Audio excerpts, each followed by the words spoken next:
तुमच्या भागातलं एखादं चांगलं हॉटेल किंवा एखादं कपड्याचं दुकान खूप चांगलं असूनही तिथे ग्राहक कमी का असतात?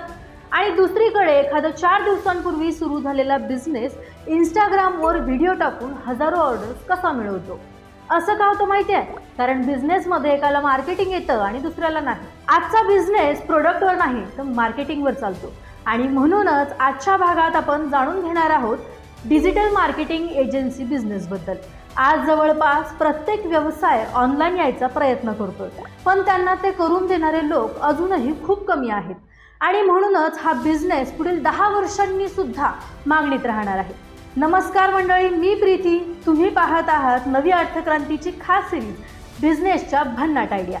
डिजिटल मार्केटिंग एजन्सी बिझनेस नेमका काय आहे? चला सांगते. समजा तुमच्या परिसरात एक बेकरी आहे. तिथे केक खूप चांगले मिळतात, पण इंस्टाग्रामवर फोटोच नाहीत, गुगलवर दुकान दिसत नाही, फेसबुकवर पेज नाही, जाहिरात कशी करायची हेही माहीत नाही. आणि इथेच तुमची एंट्री होते.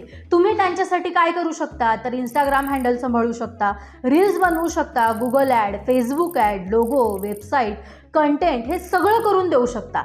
याचाच अर्थ काय तर तुम्ही स्वतः प्रोडक्ट विकत नाही, तुम्ही इतरांचा बिझनेस वाढवता आणि त्यासाठी महिन्याला त्यांच्याकडून फीस घेता. या बिझनेसची सर्वात भारी गोष्ट म्हणजे यासाठी मोठं ऑफिस लागत नाही, मोठा स्टाफ लागत नाही, मोठी मशीन लागत नाही. फक्त एक लॅपटॉप, चांगलं इंटरनेट आणि स्किल पुरेसं आहे. इतक्यातही तुमच्या बिझनेसची सुरुवात होऊ शकते. आता या बिझनेस मॉडेलमधून पैसे कसे मिळणार? चला त्यासाठी एक छोटासा हिशोब करू.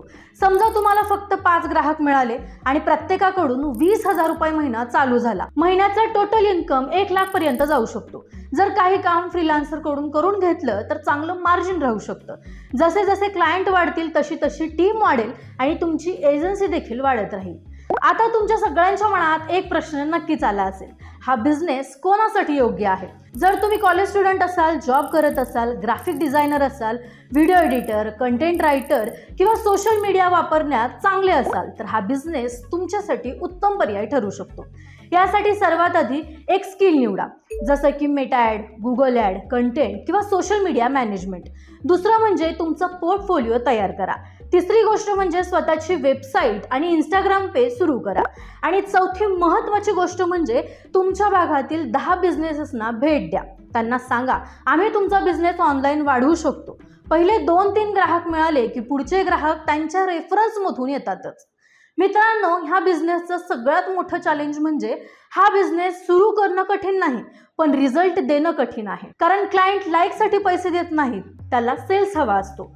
जर रिझल्ट दिला तर क्लायंट तुमच्यासोबत राहतो, जर रिझल्ट नाही दिला तर पुढच्या महिन्यात क्लायंट नाही. म्हणूनच सतत नवीन स्किल शिकावे लागतात. डिजिटल मार्केटिंगमध्ये शिकणं कधीच थांबत नाही.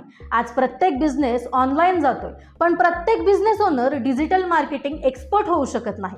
आणि हीच तुमच्यासाठी सगळ्यात मोठी बिझनेस ऑपॉर्च्युनिटी आहे. जर तुम्हाला हा बिझनेस खरंच सुरू करायचा असेल तर आजपासून डिजिटल मार्केटिंग स्किल शिकायला सुरुवात करा. कारण भविष्यात सर्वात जास्त कमाई उत्पादन विकणारा नाही तर बिझनेस वाढवून देणारा करणार आहे. या विषयावर डिटेल रोडमॅप हवा असेल तर कमेंटमध्ये DM असं नक्की लिहा.